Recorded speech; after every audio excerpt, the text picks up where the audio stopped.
Welcome to Design Your Way, the podcast that helps you build a creative career that truly reflects who you are. Finishing your studies or just starting out in the professional world, in architecture, design, or any other creative field, and you're wondering how to navigate this transition, find your path, and build a career that feels meaningful to you. I'm Louise Blanche, a final year student in architecture in France, passionate about creation, communication, and entrepreneurship. Here we talk about everything we don't learn in school: how to land your first job, understand the reality of the profession, how to create your own project, and how to present yourself in a way that attracts the right opportunities. We'll meet twice a month for expert interviews, conversations with other students and young professionals, and some more personal episodes where I will share my reflections and the lessons I've learned along the way. Whether you're a student, a recent graduate, or already starting your career, this podcast is here to support you, to give you practical tools, and to inspire you to move forward at your own pace. In this episode, I want to share with you one experience that has shaped me, shaped how I see the world, and has also had a massive impact on the way I view my studies, I view work, and also life in general. So let's get started with this episode. Hi guys, welcome back to the podcast. Thank you so much for being here. This episode is quite special because it's part of the Podcast-on project, which is basically a moment for podcasters to raise awareness and raise some money for the charities that they believe in. And so this episode will be centered around my experience working as a volunteer English teacher in Laos by Mittaphap organization. First of all, I just want you to picture where I had landed. Imagine yourself walking to the school, the air is hot, it's still humid, it's late afternoon, the sun is already going down, and I'm just entering the school. There's a lot of children that are playing. We as volunteers are trying to gather everyone, saying hi to our favorite children,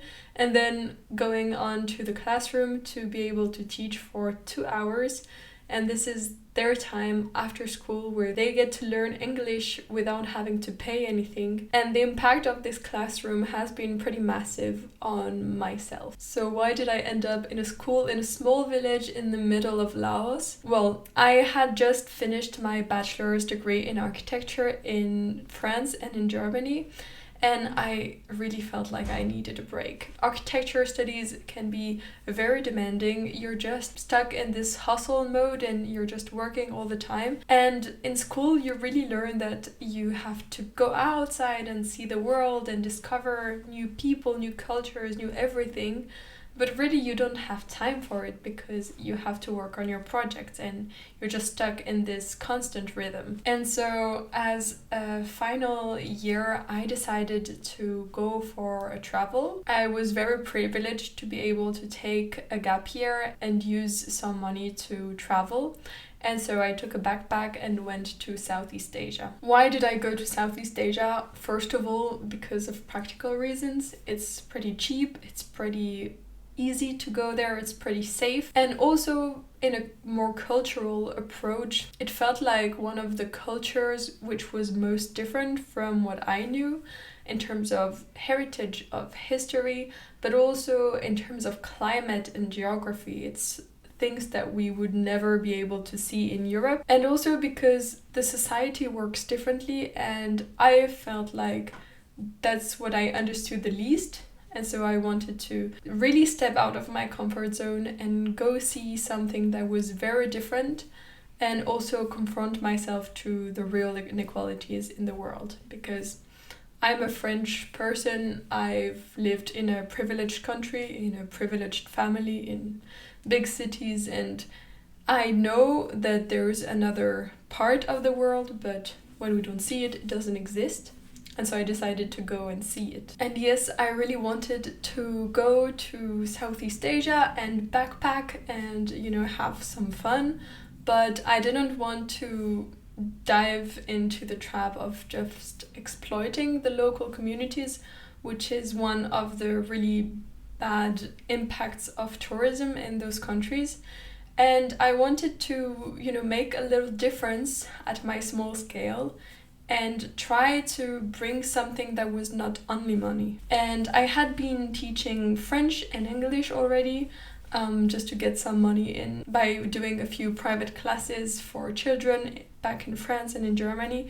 And I really enjoyed teaching languages, and I saw that there was a demand for volunteers in Southeast Asia. So I was checking Vietnam, Laos, and Thailand, ended up going to those 3 countries, and I ended up teaching in all of the 3 countries. And for me, teaching English was just a great way to be able to bring some education, to bring some opportunities to the children that were there, but also to be more in contact with the local people, to be able to have some conversations, because we would have to talk in English, and so it was also just a great way to get to know and understand how people would think there, just through conversations and through teaching the language.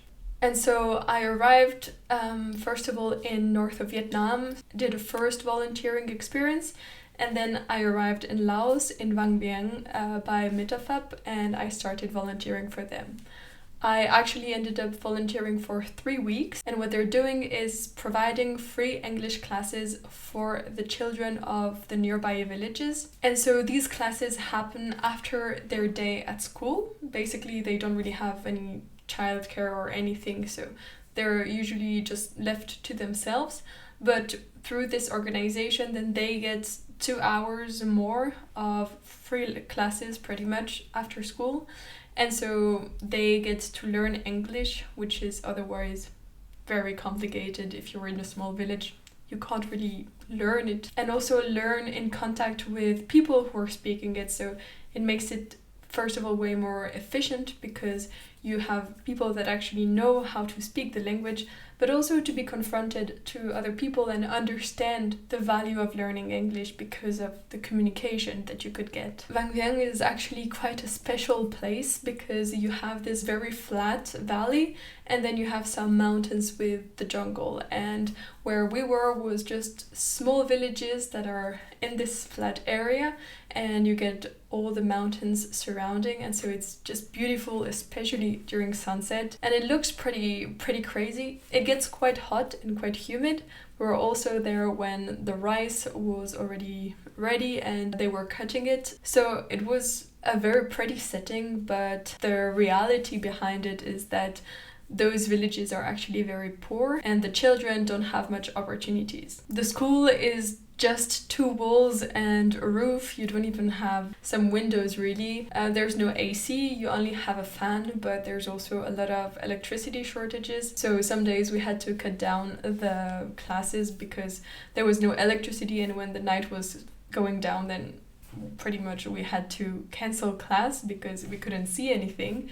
And when there was no electricity and no fan, it was getting very hot. So that was part of the struggles of their daily life, really, that electricity is really not as reliable as we do here. But also for teaching, they have very little resources, and so they also have very little material to actually learn. So all the materials for teaching and for learning, like pencils, notebooks, are all bought through the money of the donations from the organization. And yeah, as teachers, we had pretty much nothing to work with, which was quite a lot of fun. It really got us creative.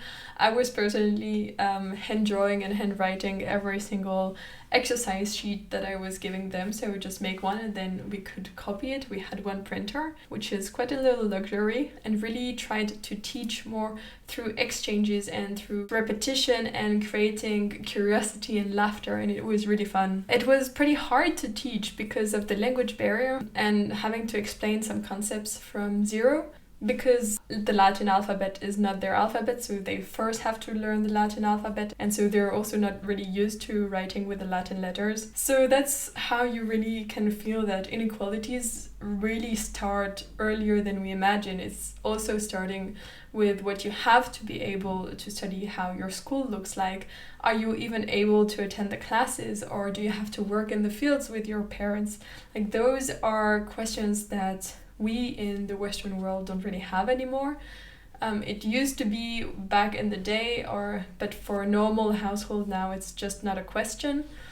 But the truth is that in a lot of places in the world, this is still a reality. So we as volunteers were living quite a privileged but simple life. It was very nice. Like, I would just wake up, we were in a small cabin, and I would go for a run, go to one viewpoint, and had like the most amazing sunrise ever. It was so pretty. And then there was a lagoon with the river coming down, and we could just go for a little dip or a little swim. That's what I used to do. And then we were eating with all the volunteers.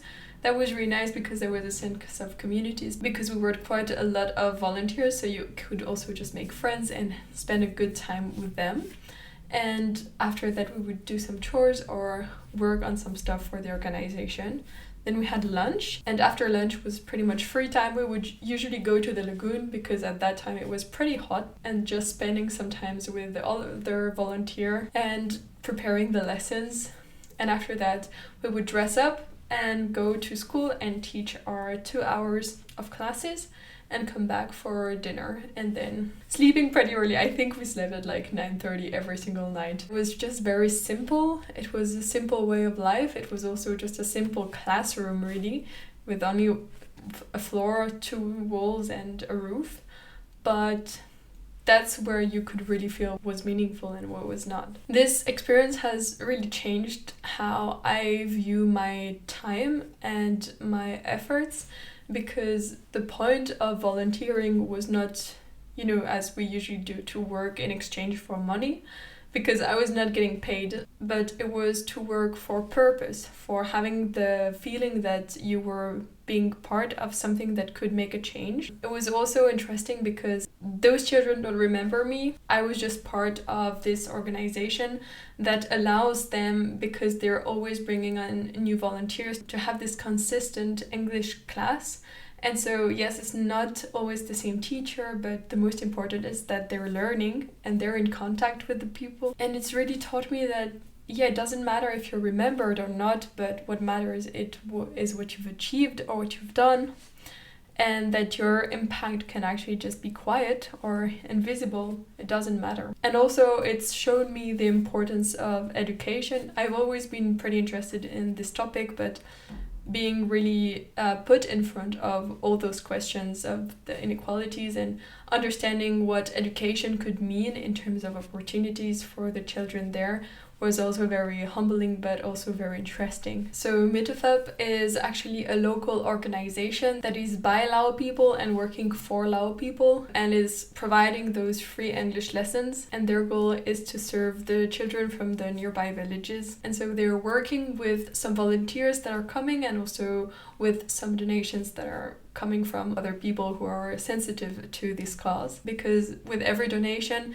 this allows them to get some supplies for the classes, for the lessons. So every donation has a massive impact them and can actually contribute to change some of those children's lives, because education creates long-term opportunities for them. So if this story moved you, you can turn it into action. The link of their donation page is down in the description of the podcast. You can check it directly. And if you ever go to Laos and want to volunteer, you can definitely come in contact with them. I think they would be super happy to welcome you. But what can you take out of this very specific experience? First of all, you don't really need to go this far to get some other view of the world. You don't need to volunteer for a month or to just be an expert, but you need to come out of your comfort zone, to leave a little bit what you're used to and go places where people think differently, where people have other opportunities.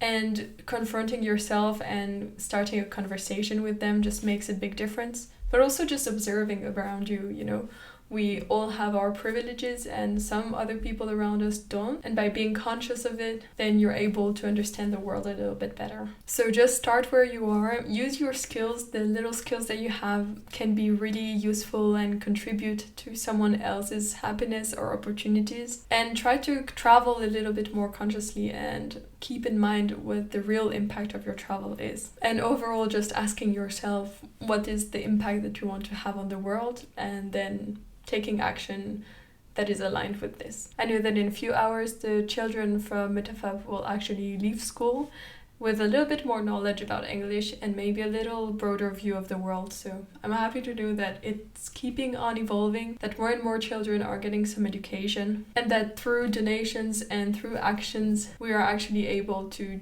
change some lives and change some paths. And again, if you want to volunteer, you're always welcome. You can just come in contact with them. You can check out all the information on their website. I was really happy to actually be able to go there. It was just a great experience for me. It was very meaningful, but it was also very enjoyable. And that's why when the opportunity for this podcast event for charities came along, I didn't hesitate for a second and decided to talk about this experience and this organization. So if you want to check it out, it's at Mittaphap, Mittaphap.